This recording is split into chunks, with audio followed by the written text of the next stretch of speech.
आज जो लोग कंधे से कंधा मिलाकर मोदी जी के साथ खड़े हैं, मोदी जी के नेतृत्व के साथ खड़े हैं, आज जो लोग मोदी जी के हर स्टेप को बहुत सराहनीय बता रहे हैं, आने वाले कुछ महीनों के बाद मोदी जी के नीतियों का विरोध करेंगे। अगर आपको लगता है कि नास्त्रेदमस की भविष्यवाणियां सिर्फ पुरानी किताबों में बंद धुंधली बातें हैं, तो आज की कहानी आपके इस भरोसे को हिला सकती है। क्योंकि सवाल सिर्फ ये नहीं है कि नास्त्रेदमस ने 500 साल पहले क्या लिखा था। असली सवाल ये है कि उनकी रहस्यमयी पंक्तियों को आज बार बार नरेंद्र मोदी और भारत के बदलते भाग्य से क्यों जोड़ा जा रहा है। सोचिए, एक तरफ सदियों पुरानी भविष्यवाणी, दूसरी तरफ एक ऐसा नेता जो साधारण पृष्ठभूमि से उठकर दुनिया के सबसे बड़े लोकतंत्र का चेहरा बनता है। एक तरफ युद्ध, तनाव और टूटती हुई ग्लोबल व्यवस्था, दूसरी तरफ भारत की वह आवाज जो आज दुनिया के बड़े मंचों पर पहले से ज्यादा मजबूत सुनाई देती है। क्या यह सब सिर्फ संयोग है या फिर इतिहास, राजनीति और भविष्य किसी अदृश्य धागे से जुड़े हुए हैं? इस वीडियो में हम कोई अंधा दावा नहीं करेंगे। हम संकेतों को खोलेंगे, दावों को समझेंगे और देखेंगे कि लोग नास्त्रेदमस की किन रहस्यमयी बातों को मोदी, भारत, विश्व गुरु और आने वाले समय से जोड़ते हैं। लेकिन वीडियो के बीच में एक ऐसा संकेत आएगा जहां कहानी सिर्फ राजनीति तक सीमित नहीं रहेगी। वह भारत की सभ्यता, शांति दूत वाली छवि और 2026 के रहस्य तक पहुंच जाएगी। इसलिए अगर आप सच में जानना चाहते हैं कि यह भविष्यवाणी सिर्फ इमेजिनेशन है या इसमें कोई गहरी सिंबॉलिक मीनिंग छिपी है, तो वीडियो को आखिर तक जरूर देखिए, क्योंकि अंत में सवाल जवाब से बड़ा हो जाएगा।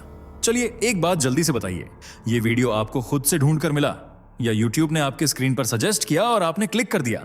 क्योंकि हमें भी समझना है कि YouTube हमारी आवाज़ आप तक कैसे पहुंचा रहा है। और अगर आप सच में एक जागरूक और देशभक्त हिंदू हैं, तो फैक्ट मंत्रा चैनल को अभी सब्सक्राइब करें, वीडियो को लाइक जरूर करें और अपने दोस्तों के साथ शेयर करना मत भूलिए। चलिए अब बिना देरी के बढ़ते हैं आगे वीडियो की सबसे जरूरी बात की ओर। क्या नास्त्रेदमस ने आज से करीब 500 साल पहले ही भारत के उस नेता की भविष्यवाणी कर दी थी जो 21वीं सदी में पूरी दुनिया के सामने भारत को एक नई पहचान देने वाला था? क्या उनकी रहस्यमयी पंक्तियों में कहीं प्रधानमंत्री नरेंद्र मोदी का संकेत छिपा हुआ था? और क्या 2026 वह साल साबित होने वाला है जब मोदी को लेकर कही जाने वाली ये भविष्यवाणियां एक एक करके सच होती दिखाई देंगी? दोस्तों, ये सिर्फ एक सामान्य राजनीतिक कहानी नहीं है। ये कहानी है एक ऐसे रहस्य की जिसे कुछ लोग संयोग मानते हैं, कुछ लोग भविष्यवाणी और कुछ लोग भारत के भाग्य का संकेत। कहा जाता है कि नास्त्रेदमस ने अपनी भविष्यवाणियों में एक ऐसे नेता का जिक्र किया था जो साधारण पृष्ठभूमि से उठेगा, विरोधों के बीच आगे बढ़ेगा और फिर दुनिया के बड़े बड़े देशों के बीच शांति का संदेश लेकर खड़ा होगा। तो क्या नरेंद्र मोदी वही शांति दूत हैं? क्या भारत सच में विश्व गुरु बनने की दिशा में बढ़ चुका है? और सबसे बड़ा सवाल, क्या आने वाला समय भारत और मोदी दोनों के लिए निर्णायक होने वाला है? इन सभी रहस्यमय सवालों के जवाब जानने के लिए वीडियो को आखिर तक जरूर देखिए, क्योंकि आगे जो संकेत सामने आने वाले हैं वो आपको सोचने पर मजबूर कर देंगे। अब सवाल उठता है कि आखिर नास्त्रेदमस था कौन, जिसकी लिखी हुई पंक्तियां आज भी लोगों के बीच इतनी चर्चा पैदा कर देती हैं? नास्त्रेदमस का जन्म साल 1503 में फ्रांस में हुआ था। उनका पूरा नाम मिशेल द नास्त्रेदम था। कहा जाता है कि वह अपने समय के जाने माने फिजिशियन, एस्ट्रोलॉजर और भविष्यवक्ता थे, लेकिन उनकी असली पहचान बनी उनकी रहस्यमय किताब ले प्रोफेटीड से, जिसमें उन्होंने कई क्रिप्टिक पोएम्स और संकेतों के जरिए आने वाले समय की घटनाओं का जिक्र किया। दावा किया जाता है कि उनकी कई भविष्यवाणियों को बाद में दुनिया की बड़ी बड़ी घटनाओं से जोड़ा गया। कुछ लोग उन्हें इतिहास का सबसे रहस्यमय भविष्यवक्ता मानते हैं, तो कुछ लोग उनकी पंक्तियों को अलग अलग तरीकों से डिकोड करने की कोशिश करते हैं। नास्त्रेदमस की भाषा सीधी नहीं थी। वह नाम साफ साफ नहीं लिखते थे, बल्कि सिंबल्स, जगहों, रंगों, दिशाओं और रहस्यमय शब्दों के जरिए संकेत देते थे। यही वजह है कि उनकी हर भविष्यवाणी पर आज भी डिबेट होती है। और इसी डिबेट के बीच एक बड़ा सवाल बार बार उठता है, क्या उनकी कुछ पंक्तियां भारत और प्रधानमंत्री नरेंद्र मोदी की ओर इशारा करती हैं? कहा जाता है कि नास्त्रेदमस की कुछ रहस्यमय पंक्तियों में 21वीं सदी के भारत में होने वाले एक बड़े राजनीतिक बदलाव की ओर संकेत मिलता है। एक ऐसा बदलाव जिसमें पुरानी सत्ता व्यवस्था को चुनौती मिलेगी और एक नई राजनीतिक शक्ति धीरे धीरे देश के केंद्र में आ जाएगी। अब सोचिए, जब ये भविष्यवाणियां लिखी गई होंगी, उस समय न भारतीय जनता पार्टी थी, न आज का आधुनिक भारत था, न लोकतांत्रिक चुनावों की वैसी तस्वीर थी जैसी आज हम देखते हैं। तब न मीडिया था, न सोशल मीडिया, न चुनावी रैलियों का वह विराट माहौल। फिर भी आज कई लोग इन संकेतों को भारत की वर्तमान राजनीति से जोड़कर देखते हैं। लंबे समय तक भारतीय राजनीति में कांग्रेस सबसे प्रभावशाली शक्ति रही, लेकिन 21वीं सदी आते आते देश की राजनीति का संतुलन बदलने लगा। बीजेपी का विस्तार हुआ, राष्ट्रीय मुद्दों की भाषा बदली और जनता के बीच एक ऐसे नेतृत्व की मांग बढ़ी जो मजबूत, निर्णायक और वैश्विक मंच पर भारत की आवाज बन सके। यहीं से नरेंद्र मोदी की कहानी एक अलग मोड़ लेती है। एक साधारण परिवार से निकला हुआ व्यक्ति संगठन की जमीन से उठकर मुख्यमंत्री बना और फिर देश के सबसे शक्तिशाली पद तक पहुंच गया। कभी जिसे राजनीतिक रूप से कमजोर समझा गया, वही चेहरा आज भारत की सबसे बड़ी पहचान बन चुका है। तो क्या यह सिर्फ राजनीति का सामान्य परिवर्तन था या उन रहस्यमय संकेतों की शुरुआत जिनकी चर्चा सदियों पहले हो चुकी थी? नरेंद्र मोदी की कहानी सिर्फ एक नेता की कहानी नहीं है, बल्कि उस सफर की कहानी है जिसमें संघर्ष, विरोध, धैर्य और वापसी सब कुछ शामिल है। एक साधारण परिवार से आने वाला लड़का जिसने जीवन की शुरुआत किसी राजमहल से नहीं बल्कि जमीन से की, फिर संगठन में काम करते करते राजनीति की बारीकियां सीखी। धीरे धीरे वही चेहरा गुजरात का मुख्यमंत्री बना और फिर 2014 में देश की राजनीति का सबसे बड़ा मोड़ आया जब नरेंद्र मोदी पहली बार भारत के प्रधानमंत्री बने।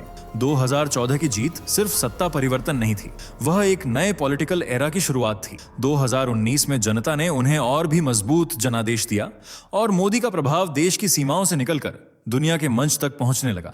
लेकिन 2024 में तस्वीर थोड़ी बदली। बीजेपी अपने दम पर एब्सोल्यूट मेजॉरिटी से नीचे रह गई। विरोधियों ने कहा कि मोदी युग कमजोर हो गया है। कुछ लोगों ने इसे उनके प्रभाव के अंत की शुरुआत तक बता दिया। लेकिन क्या कहानी यहीं खत्म हुई? इसके बाद भी नरेंद्र मोदी तीसरी बार प्रधानमंत्री बने और फिर राज्यों में बीजेपी की वापसी, खासकर हरियाणा और महाराष्ट्र जैसी जीतों ने यह दिखाया कि मोदी फैक्टर अभी भी भारतीय राजनीति की सबसे बड़ी शक्ति बना हुआ है। जिन्होंने कहा था कि मोदी अब खत्म हो चुके हैं, वही आज फिर उनकी रणनीति को समझने की कोशिश कर रहे हैं। यही वजह है कि कई लोग मोदी को सिर्फ पॉलिटिशियन नहीं बल्कि भारत के बदलते आत्मविश्वास का सिंबल मानते हैं। नास्त्रेदमस की जिन भविष्यवाणियों को भारत से जोड़ा जाता है, उनमें एक रहस्यमय संकेत बार बार चर्चा में आता है। 5 नदियों से जुड़ी एक भूमि का संकेत। दावा किया जाता है कि उनकी पंक्तियों में एक ऐसी जगह का जिक्र मिलता है जो 5 नदियों के कारण प्रसिद्ध होगी। अब जब लोग इस संकेत को भारत से जोड़कर देखते हैं तो उनका ध्यान सीधे पंजाब की ओर जाता है।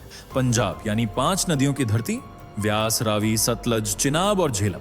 लेकिन सवाल यह है कि नास्त्रेदमस की रहस्यमय भाषा में 5 नदियों का संकेत सिर्फ एक भौगोलिक बात थी या किसी बड़े राजनीतिक और ऐतिहासिक मोड़ की तरफ इशारा? पंजाब हमेशा से भारत की सभ्यता, संघर्ष और सीमा सुरक्षा का अहम हिस्सा रहा है। यह धरती सिर्फ नदियों की नहीं बल्कि साहस, बलिदान और भारत की आत्मा की भी प्रतीक मानी जाती है। इतिहास में जब जब भारत की सीमाओं, संस्कृति और पहचान की बात हुई, पंजाब का नाम सबसे आगे रहा।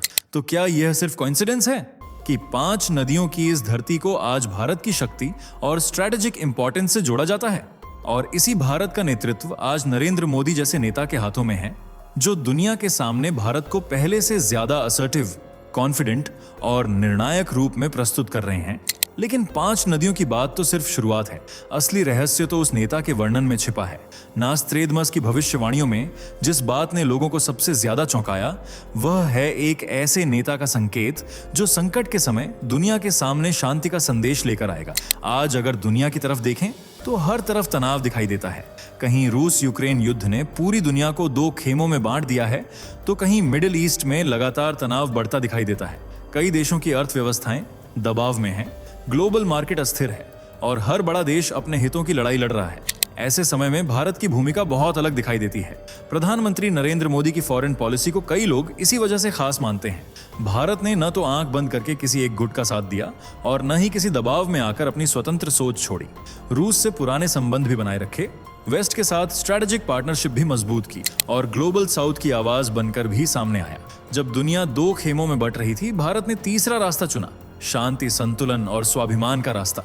यही वजह है कि आज दुनिया भारत को सिर्फ एक बड़े मार्केट के रूप में नहीं बल्कि एक पॉसिबल मीडिएटर के रूप में भी देखने लगी है। कई वैश्विक मंचों पर मोदी की मौजूदगी सिर्फ एक प्रधानमंत्री की मौजूदगी नहीं लगती, बल्कि उस भारत की मौजूदगी लगती है जो अब चुपचाप सुनने वाला देश नहीं बल्कि अपनी बात मजबूती से रखने वाला राष्ट्र बन चुका है। कभी जिसे विकासशील देश कहकर किनारे रखा जाता था, या आज वही भारत G20 जैसे मंचों पर दुनिया की दिशा तय करने वाली आवाज बन रहा है। तो क्या यही वह संकेत है?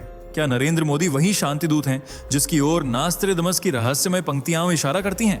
क्योंकि आज जब दुनिया युद्ध, तनाव और अस्थिरता के बीच खड़ी है, तब भारत की आवाज पहले से कहीं ज्यादा स्पष्ट सुनाई दे रही है।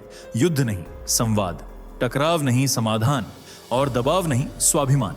2026 को लेकर दुनिया भर में कई तरह की भविष्यवाणियां और दावे किए जाते रहे हैं। कहीं युद्ध की बात होती है, कहीं बीमारी की, कहीं अकाल की, तो कहीं धर्म और विचारधाराओं के बीच बढ़ते संघर्ष की। और जब हम आज की दुनिया को देखते हैं तो कई चीजें ऐसी लगती हैं जैसे मानवता सच में एक बड़ी परीक्षा के दौर से गुजर रही हो। दुनिया के कई हिस्सों में युद्ध और तनाव जारी है, कहीं देशों के बीच दुश्मनी बढ़ रही है, कहीं धर्म के नाम पर समाज बट रहा है, कहीं अर्थव्यवस्था दबाव में है, तो कहीं मौसम का संतुलन बिगड़ता जा रहा है। बारिश जब चाहिए तब नहीं आती, गर्मी जब आती है तो रिकॉर्ड तोड़ देती है। कभी बाढ़, कभी सूखा, कभी तूफान, तो कभी ऐसी गर्मी जो इंसान की सहन शक्ति को चुनौती दे दे। ऐसा लगता है जैसे प्रकृति भी इंसान को चेतावनी दे रही हो कि अब रास्ता बदलने का समय आ चुका है। ऐसे समय में दुनिया को सिर्फ ताकतवर देशों की नहीं बल्कि समझदार नेतृत्व की जरूरत है। ऐसे नेतृत्व की जो युद्ध की आग में घी न डाले बल्कि बातचीत का रास्ता खोले, जो धर्म के नाम पर दीवारें न खड़ी करे बल्कि सभ्यता और संस्कृति को जोड़ने का माध्यम बनाए। और यहीं पर भारत की भूमिका सबसे अलग दिखाई देती है। लेकिन नास्त्रेदमस की भविष्यवाणी सिर्फ विनाश की बात नहीं करती, वह एक शांति दूत की ओर भी संकेत करती है। ऐसे समय में सवाल उठता है, क्या भारत सिर्फ स्पेक्टेटर रहेगा या सॉल्यूशन बनेगा? क्या आने वाले संकटों के बीच भारत वह आवाज बन सकता है जो दुनिया को टकराव से संवाद की ओर ले जाए? और क्या नरेंद्र मोदी उसी बदलते दौर के नेता हैं जिनकी ओर ये रहस्यमय संकेत इशारा करते हैं? आज भारत की पहचान सिर्फ एक बड़े पॉपुलेशन वाले देश या बड़े मार्केट के रूप में नहीं बन रही। आज भारत को दुनिया एक ऐसी सिविलाइजेशन के रूप में देख रही है जिसकी जड़ें हजारों साल पुरानी हैं और जिसकी सोच आज भी मानवता को दिशा दे सकती है। योग, जो कभी भारत की आध्यात्मिक परंपरा का हिस्सा माना जाता था, यह आज दुनिया के कोने कोने में पहुंच चुका है। आयुर्वेद, ध्यान, भारतीय खानपान, भारतीय फेस्टिवल्स और सनातन संस्कृति, ये सब अब सिर्फ भारत तक सीमित नहीं रहे। दुनिया के बड़े बड़े शहरों में दीपावली मनाई जाती है, मंदिर बनते हैं और भारतीय परंपराओं को सम्मान की नजर से देखा जाता है। इंडियन डायस्पोरा भी आज ग्लोबल पॉलिटिक्स, टेक्नोलॉजी, बिजनेस और एजुकेशन में मजबूत प्रभाव रखता है। दुनिया के बड़े मंचों पर भारतीय मूल के लोग लीडरशिप रोल्स में दिखाई देते हैं। यह सिर्फ इकोनॉमिक सक्सेस नहीं बल्कि भारत की बढ़ती कल्चरल प्रेजेंस का संकेत है। प्रधानमंत्री नरेंद्र मोदी ने भारतीय संस्कृति को छिपाकर नहीं बल्कि पूरे कॉन्फिडेंस के साथ ग्लोबल मंच पर रखा। चाहे योग दिवस हो, काशी का पुनरुत्थान हो, अयोध्या का प्रसंग हो या दुनिया के सामने भारत की सभ्यता की बात, मोदी ने कल्चर को डिप्लोमेसी की शक्ति बना दिया। जो चीजें कभी सिर्फ परंपरा मानी जाती थीं, आज वही भारत की सॉफ्ट पावर बन रही हैं। और शायद यही विश्व गुरु का असली अर्थ है। विश्व गुरु बनने का मतलब दुनिया पर राज करना नहीं बल्कि दुनिया को रास्ता दिखाना है। सनातन सिर्फ एक धर्म नहीं बल्कि संतुलन, सह अस्तित्व और जीवन को समझने की एक विचारधारा है। और आज जब दुनिया संघर्षों में उलझी है, तब भारत की यही सभ्यता उसे शांति का मार्ग दिखा सकती है। पूरी तस्वीर को एक बार फिर देखिए। एक तरफ है नास्त्रेदमस की 500 साल पुरानी रहस्यमय भविष्यवाणियां हो, दूसरी तरफ है 21वीं सदी का भारत जो अब दुनिया के सामने पहले से ज्यादा मजबूत, आत्मविश्वासी और निर्णायक रूप में खड़ा है। एक तरफ 5 नदियों वाली धरती का संकेत, दूसरी तरफ भारत की बदलती राजनीति। एक तरफ 2026 को लेकर युद्ध, धर्म, मौसम और मानवता की परीक्षा की बातें, और दूसरी तरफ नरेंद्र मोदी की ग्लोबल इमेज, जिन्हें कई लोग आज भारत की आवाज, शांति का संदेशवाहक और विश्व मंच का मजबूत नेता मानते हैं। लेकिन सबसे बड़ा सवाल अभी भी बाकी है, क्या यह सब सिर्फ कोइंसिडेंस है या सच में इतिहास, भविष्य और वर्तमान एक ही दिशा में इशारा कर रहे हैं? क्या नरेंद्र मोदी वही नेता हैं जिसका संकेत नास्त्रेदमस की रहस्यमय पंक्तियों में छिपा हुआ था? इसका फैसला आप कीजिए। आपको क्या लगता है, ये भविष्यवाणियां भारत और मोदी से जुड़ती हैं या यह सिर्फ लोगों की इंटरप्रिटेशन है? अपनी राय कमेंट में जरूर लिखिए।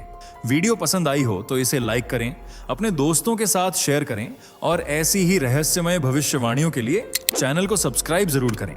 अगली वीडियो में हम जानेंगे कि बाबा वेंगा ने भारत और आने वाले समय को लेकर क्या कहा था। कभी कभी भविष्य सीधे नहीं बोला जाता, वह संकेतों में आता है। और सवाल यह है कि क्या भारत आज उन्हीं संकेतों को सच करता दिखाई दे रहा है? दोस्तों, आपके स्क्रीन पर 2 और वीडियो दिख रही हैं, जिसे देखने के लिए आप स्क्रीन पर क्लिक करें। दोनों देखिएगा, बहुत अच्छी वीडियो बनी है।